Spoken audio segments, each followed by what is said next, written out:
Back when I was running my video business, I managed to reduce the time that I spent in client projects to less than 2 hours a week. I basically managed to step out of service delivery and I just work with my project manager tracking the progress that every project was actually moving forward. And that meant 3 times a week meeting for just 30 minutes. That allows us to scale the business past 30K months and all that without sacrificing quality. If you feel like everything in your business depends on you and you're trying to scale but you're afraid that you may drop the ball, in this video I'm going to walk you through exactly the process that I follow. I'm going to give you the step-by-step actions that I took and the tool that completely changed the game for me. My name is Juan Guerra and I work with service providers who are trying to build a business, but somewhere along the way they got stuck in a job that they created for themselves. I help you streamline your processes, productize your service, allowing you to eliminate dependency, scale your business, and have a team that performs just like you without breaking the bank. If you want to know more about it, make sure to check the description below, click on the link, and that way you can take our course on how to eliminate dependency. Somewhere around the 3 years mark, I start feeling the pressure. I feel like I need to deliver for clients, but then I also need to manage the accounting, the bookkeeping, and all these other areas. And so I started looking for people who can help me out over marketing or sales or lead generation so that I can focus on the thing that matters the most. What I didn't realize at the time is that actually I had these limited beliefs where I felt like no one could do the job as good as me, that nobody could replace me unless they were experienced experts that I couldn't afford. I thought that in order to deliver a quality service for the clients, I needed to micromanage or check, do quality control of the freelancers I work with, or I myself needed to go in and do it because at the end of the day, it just felt like it was cheaper, faster, and easier to do it myself. Why waste the time with somebody else and the money when I can just keep it and do it? Well, that was exactly the problem.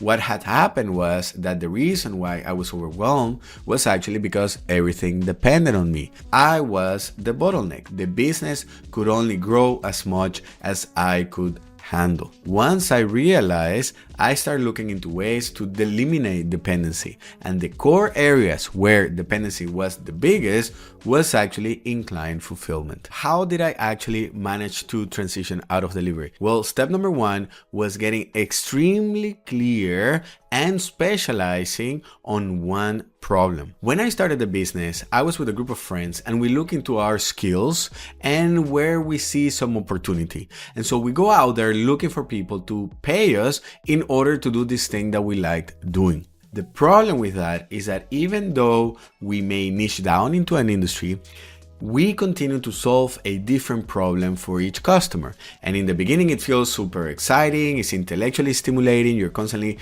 applying your skills to solve a problem. But if you're really trying to build a business, if you're not trying to be a glorified freelancer, but if you really want to own a business, an asset that is scalable, that gives you the freedom of time and money, that is really bad because you are not basically building upon the last project, but instead each project starts from scratch. Every time that we try to solve, or every time we solve a different problem for a customer, we're basically launching a whole new business. Because if one client comes with a problem, that person wants a particular outcome, it's in a particular place in their journey. And if a different client wants, even though they may be in the same industry, they want to solve a different problem, they want different things. So for example, we were in the video space. If a client wants a YouTube commercial, that's one type of client. If somebody else wants to broadcast an event, that is still video. But even if it is the same client, but if we want to broadcast their event, that's complete different problems that we're solving. We need different set of skills. We need different processes, different ways of selling that service, different messages, and so on.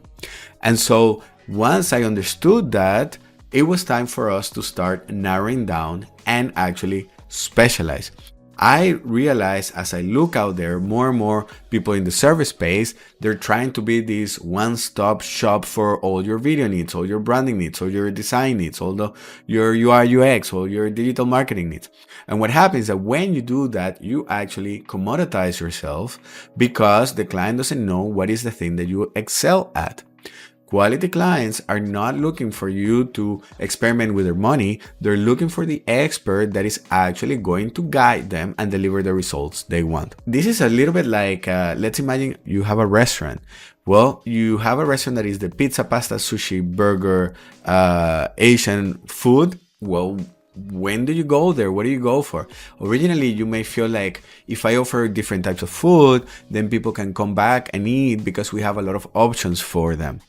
But in reality, you're really creating a lot of complexity in the business because you have a big inventory. The way you cook certain meals are completely different. And so you have a lot of things to manage. Not only that, but it becomes really hard to communicate when should I go to your place, when I feel like eating what? Well, that it means because you do several things that you are the master of none. People don't know what to recommend you for. Instead, let's imagine then that you move and decide to focus on making the best pasta carbonara in the world. Now, it's not like pizza, pasta, sushi, burger. It's not even Italian food. It's not even pasta restaurant. It's the pasta carbonara. So when anybody feels like Italian, when people feel like pasta, they know to go to you. But now, because you only have one dish, you can obsess about it and unlock new levels of perfection, of excellence that you wouldn't be able to unlock before because you need to manage too many things. You can now find ways to obsess about the pasta, the flour, the eggs, the meat, and so on. You can see things. You can see the process that people go through. You can pair exactly the best drink with that meal. You can pair with the best dessert for that meal. You can create different contexts and different ways to eat it. You can experience with the plates and which one brings the best taste and the best smell out of it. Like you can really, truly become a master, the go-to place for pasta carbonara. And because of that, you can lower your costs because each time you cook it, it builds upon the last one.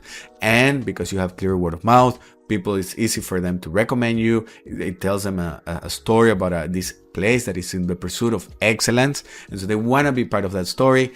And because you only serve that one dish, you are allowed to actually charge more for it. People expect you to do so because they see the quality in the meal. That was basically what I did. I went from being the general doctor to becoming the neurosurgeon, the specialist that people know when to go to and what to recommend you for. That was for us. I realized that we're doing all these different video production services that were really not that good, but there was this one thing that we strive to be the best, and that was live video event broadcasting. And so we decided to go all in. When we did that, we understood the inflection point in which our customers are so that we can position ourselves and be ready for them when they're looking for services. We knew what to say. We knew how to position ourselves. We knew and understood their problem.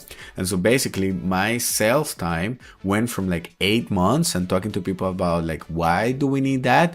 To somebody's like, hey, we plan to do this event. We want to broadcast it. We thought we could do it ourselves. We don't know how to do it.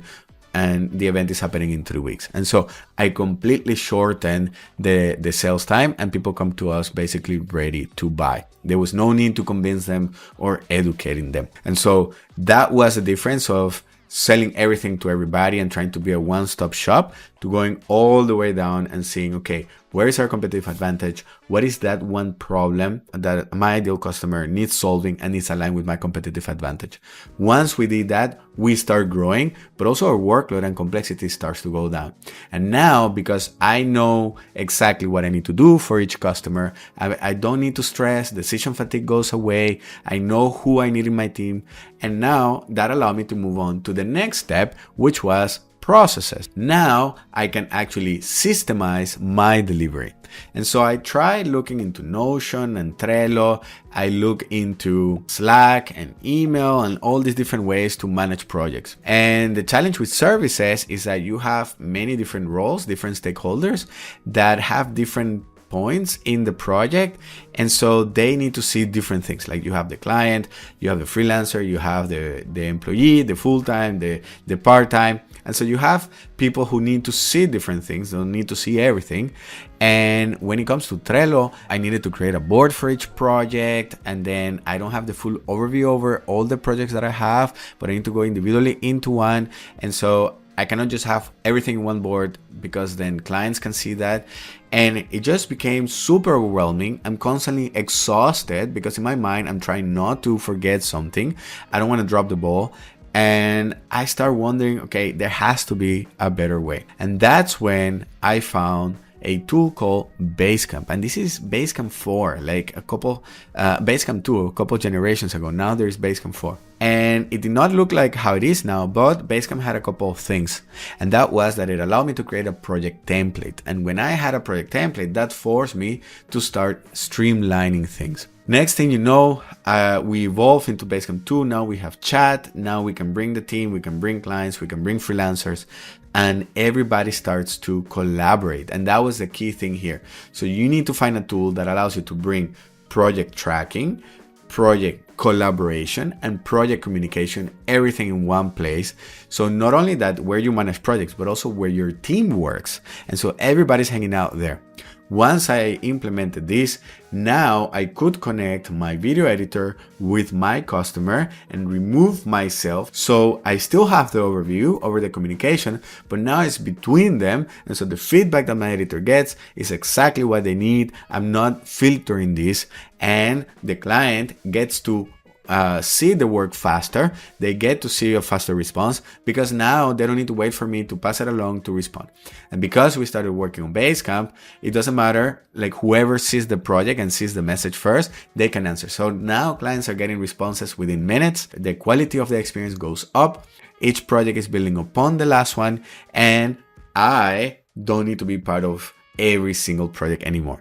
So that was the next stage that allowed me to move away from production assistant to project manager. And in doing that, my time went down to about 10 to 12 hours a week in client projects. Then I found out I was going to be a dad. And now I need to get fully out of delivery. And so that moves to the next step number 3, which is actually the team. In the beginning, I didn't trust the team. I didn't know what we were doing. And so because I didn't know what we were doing, in my perspective, nobody could deliver up to the standards that I had set up, even though I hadn't told those standards to anybody, right? And so I was getting a micromanaging and really making it hard for other people, and therefore making it hard for myself, because at some point I feel like no one can replace me. No one can do it as good as me. Once I move forward and now have clarity about what I'm selling, and I have clarity on how I'm delivering that, now actually I'm able to start guiding people on what we need to do. And I start communicating how we expect things and how do we achieve success and how things should look like. And so this allows people to improve performance. We start documenting our processes and we start making things more efficiently. Now, when it came to the project manager, that was the turning point. That person starts shadowing me and starts seeing how I do things.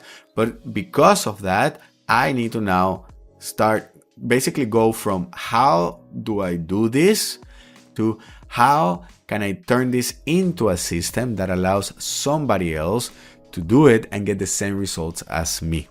Once I start shifting my mindset and I see that the performance of the other person is not about me training them, but it's more about the system that I'm building that allows them to perform, that was a game changer for me. And so that's when little by little my trust is being rebuilt. I see that my team is stepping up. Now they know I'm not going to save them and doing quality control. They need to perform, and because they're sending their work directly to the customer. And so they start to perform. My confidence starts to go up. And now little by little, I can start delegating more and more my tasks to the project manager. And then the day that my son was born, the team went on to deliver an event. I went on to the hospital. And from that moment, I did not have to step foot in any single production. They went on to deliver more than 100 events before we closed down that business.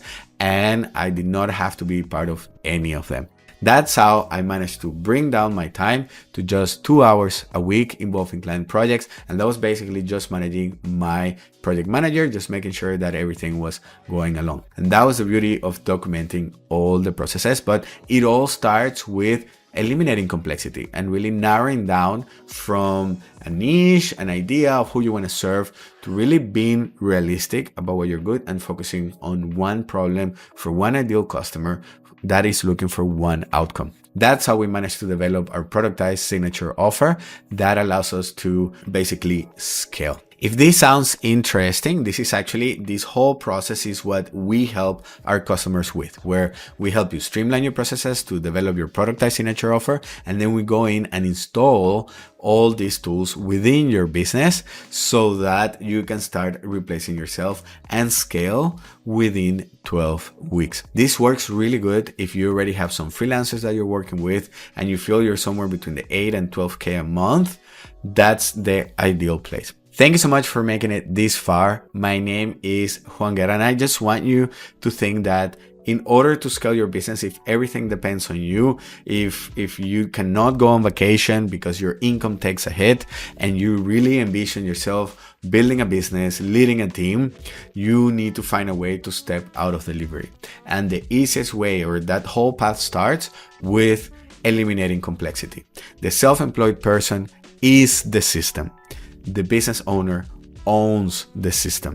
And so with that thought, I want to leave you there. Thank you so much for making it this far. And if you like more content like this, make sure to subscribe to the channel, as we are now releasing a video every week. Cheers. All the best.